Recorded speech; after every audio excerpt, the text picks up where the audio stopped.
When you think of the most meaningful, the strongest, the longest standing relationships in your life, what is it that established? What is it that solidified those relationships? Right? Strong and regular communication, that helps. Mutual respect, openness, honesty. I mean, all that stuff's really, really important. But what actually sits above, well, all of that? What is the thing that all of that stuff that I just mentioned actually contributes to?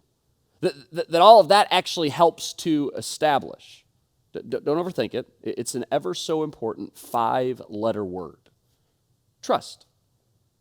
This is what sustains marriages. This is what sustains friendships. This is what all healthy relationships are built upon. And conversely, let's look at it from the opposite side. What is it that erodes relationships? What is it that causes divorce? Once close friends to suddenly stop talking, parents and kids to treat one another as if they no longer exist. Again, don't overthink it. It's a lack of trust. Without it, relationships fall apart, and with it, relationships thrive.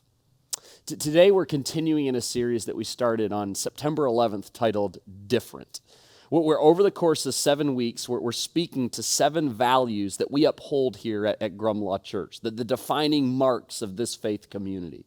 These are what we believe set us apart. These are the unique convictions that God has laid upon this church. Now, those 7 values, just in case you haven't been here with us for the entirety of this series, are belong before you believe, we uphold biblical truth, contagious joy, live generously. We talked last week about we expect God to move.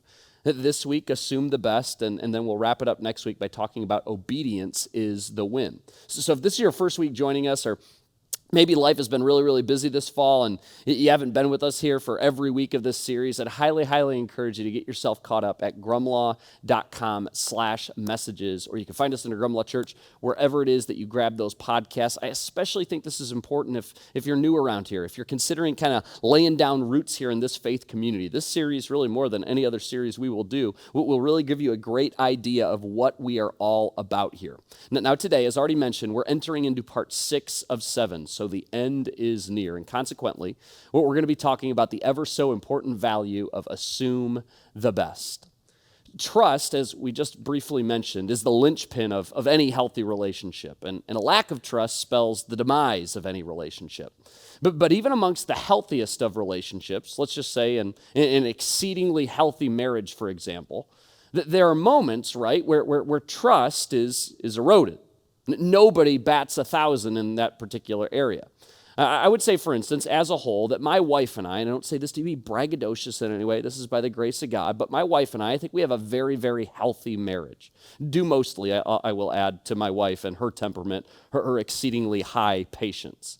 And even though my wife and I rarely fight, even though our marriage has been 99.9% joy, we really have never had a difficult season in our marriage, at worst, maybe like a difficult 24 hours.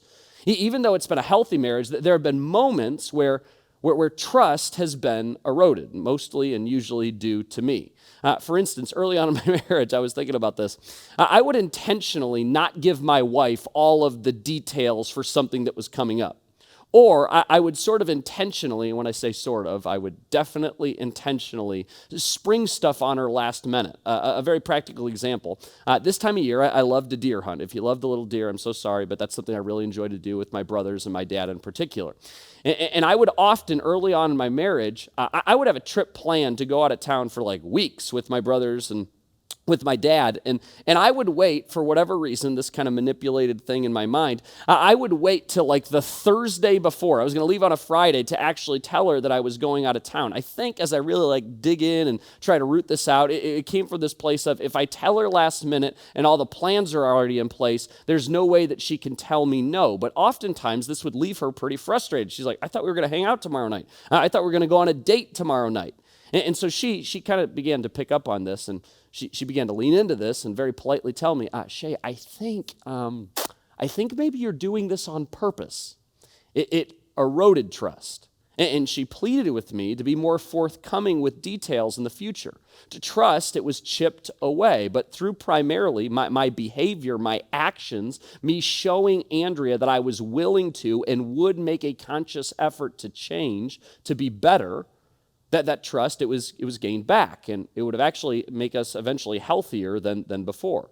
Now, conversely, if I refuse to change, if I continue to just march full steam ahead with my rather suspicious behavior, it would have created more difficulties in our relationship. It would have actually undermined our marriage. So trust, again, it can be eroded and trust can be gained. But let's maybe dig a little bit deeper. Let's get a little bit more nuanced.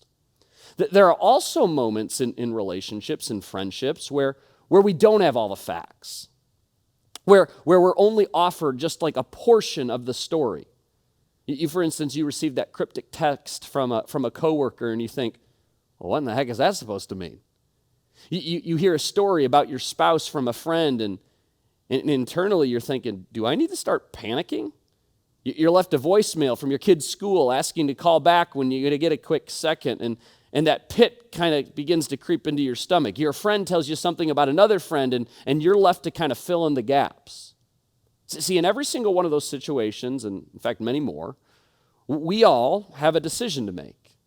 And in fact, we all make it, whether you realize it or not. And even if it's buried in your subconscious, I promise you, how you respond in these moments, it either erodes trust or it builds trust.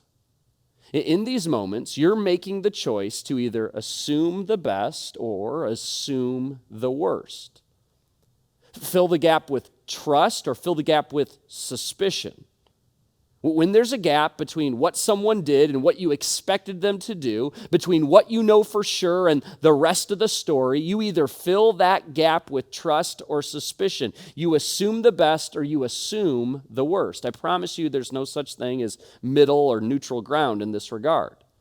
And what happens, and mind you, this is completely on you, that the person, your son, your daughter, your wife, your husband, your friend, that they can't determine this decision. This is on you. Well, what happens is every single time you assume the best, you're making a trust deposit into that relational bank. And conversely, every single time you assume the worst, you're making a trust withdrawal from that relational bank. And with the remaining time that we have together here this morning, I'd like to attempt to make my case for why the people of Grumlaw should be a people who assume the best. Why we would all be wise to be trust deposit people. And by the way, if you're sitting here today, and I know that this describes some of you watching right now, and you're on the fence about this whole Jesus thing, you're just kind of beginning to lean into this conversation. What we're talking about today happens to be one of those areas that even though, yes, this is indeed a Christian principle, that is, it originated, it was made popular by Jesus, it's one of those things that everyone, even like the most staunch atheists, would be wise to embrace and live out. Because, and I say that, it will have exclusively positive implications for your life and the lives of the people around you. It'll make you a better husband. It'll make you a better wife. It'll make you a better parent. It'll make you a better neighbor. It'll make you a better friend. It'll make you a better boss. It'll make you a better employee. You'll have a more positive outlook on life. You'll be less irritable. You'll experience more joy. Exclusively positive benefits for you and the people around you. So even if you're sitting here right now and you reject Jesus, please don't be so hard-headed to reject this particular teaching. This is yet another example of why following Jesus will make you better and make you better at life.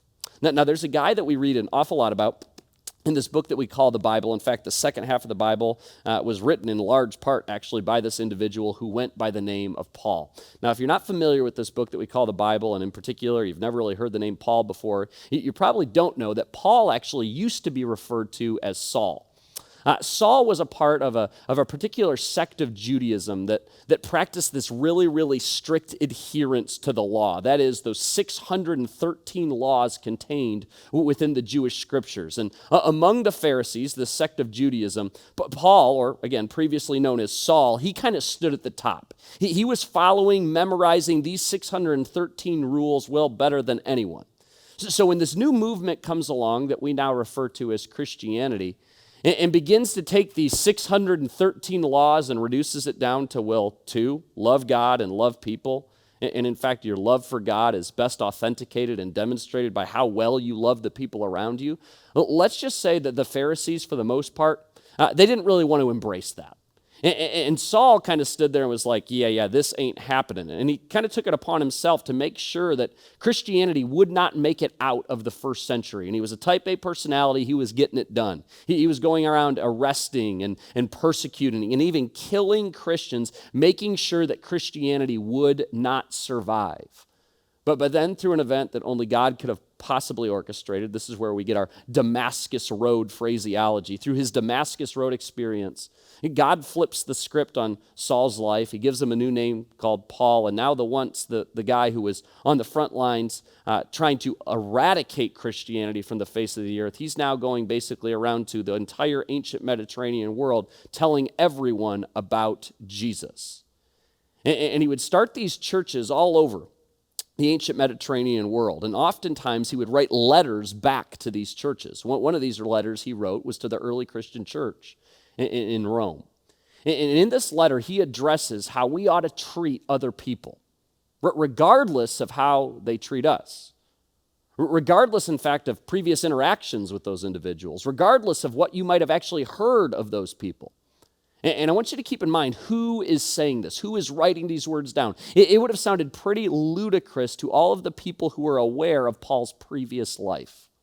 We pick up in Romans chapter 15.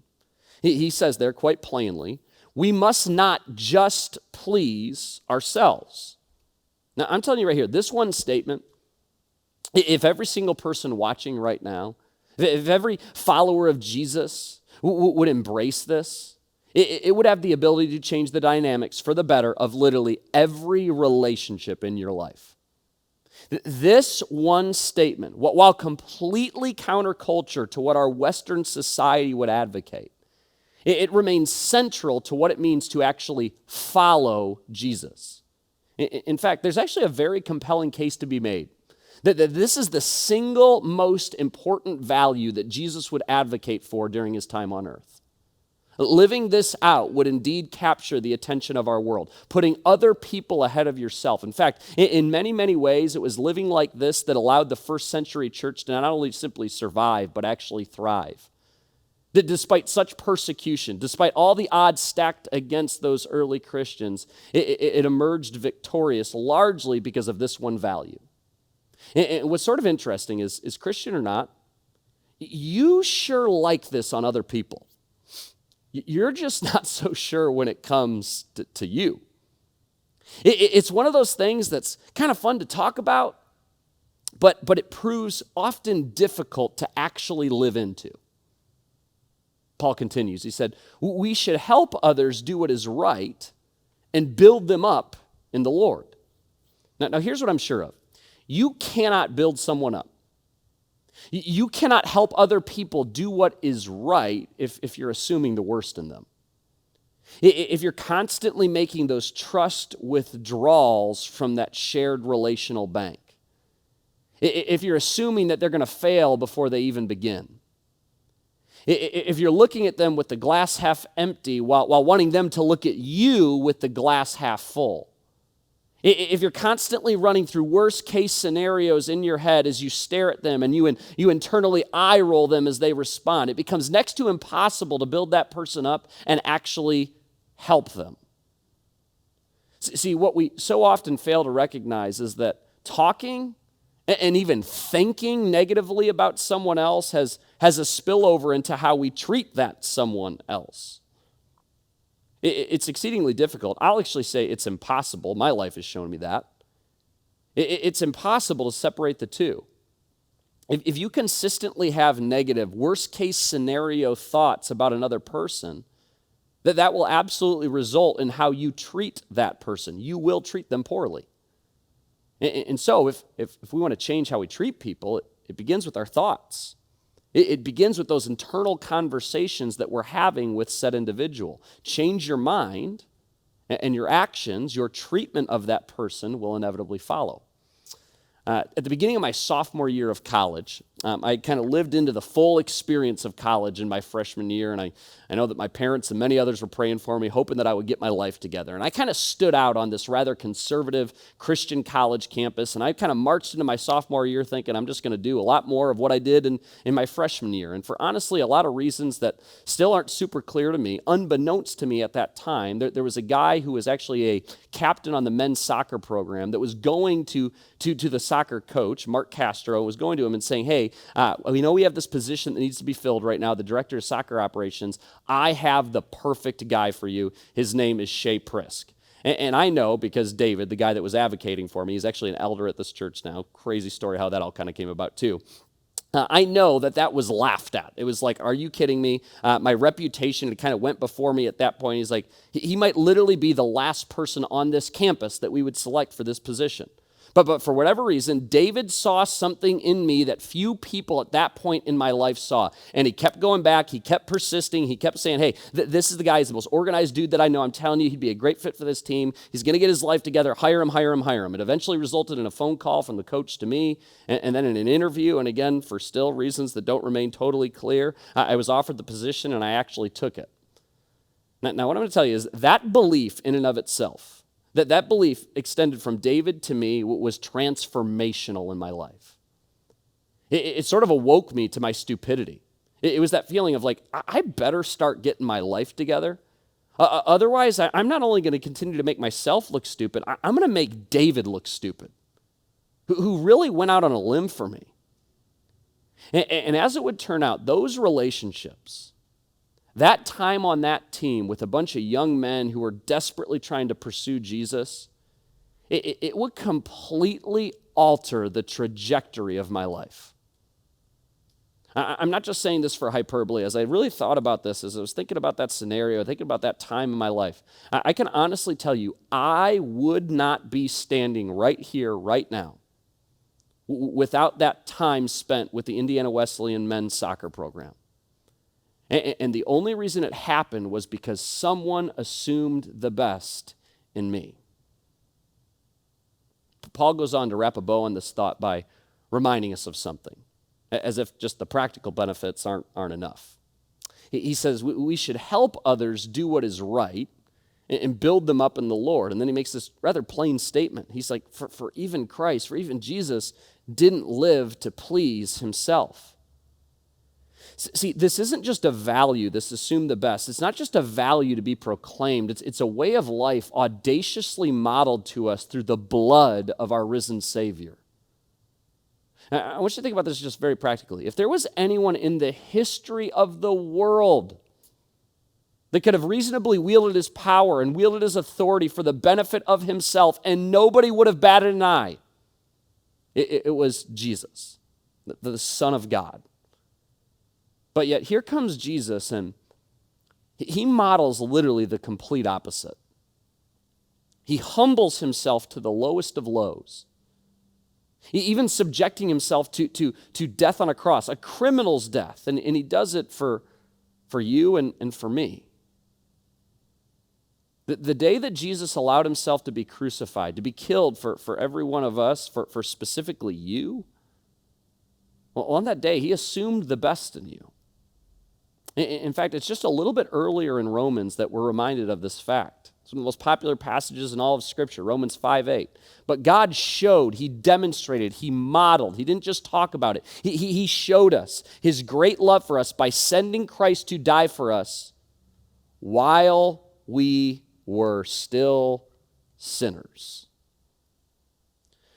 Not once we had it together. Not once we had somehow proven ourselves to God. No. In the midst of our rebellion, frankly, while we least deserved it, Jesus freely offered himself for you. He assumed that the best in you. And what's so wild for me to think about is he's assuming the best in you and I right now. No matter how lowly you might think of yourself,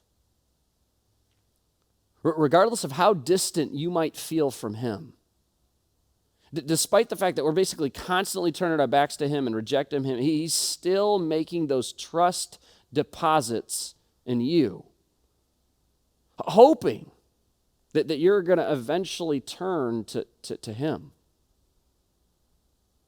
For the followers of Jesus who are watching right now, plain and simple, this right here is why we assume the best in others. So overcome that Jesus would do this for us, we willingly choose to now extend this to others. As his representatives on this earth, this is one of the most clear, most compelling ways that we can show Jesus to our broken world. In a world that is so quick to jump to the negative, that is quick to point out the faults in others, that this way of living, it grabs the attention of those around us. It stands out.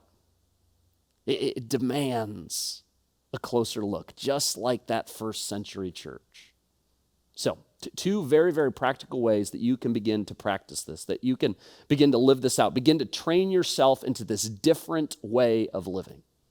Number one, who do you need to have an I see in you conversation with? I shared a little bit about what David did for me in my early years of college. It would turn into one of the most transformative experiences of my life. And honestly, this is what usually happens when these conversations are had. This is the norm when you sit somebody down with the sole agenda to just express to them, hey, I see this in you. I see something in you right now that I don't think you see in yourself. I believe in you. Your expressed trust, which is what this is, we are verbalizing our trust in another person. It has the opportunity to change the course of another person's life. And then when you take it another level, when you only further back that up with your treatment of that person, I'm telling you, life-altering stuff. And think about this. This is nuts. We live in such a negative culture that for most of us who are watching and paying attention right now, that there's literally something right now, as I verbalize this, as I articulate this, that's going, I don't know. That's sort of pushing back. We have gotten so sucked into the negativity vortex that even Christians, we initially push back on this.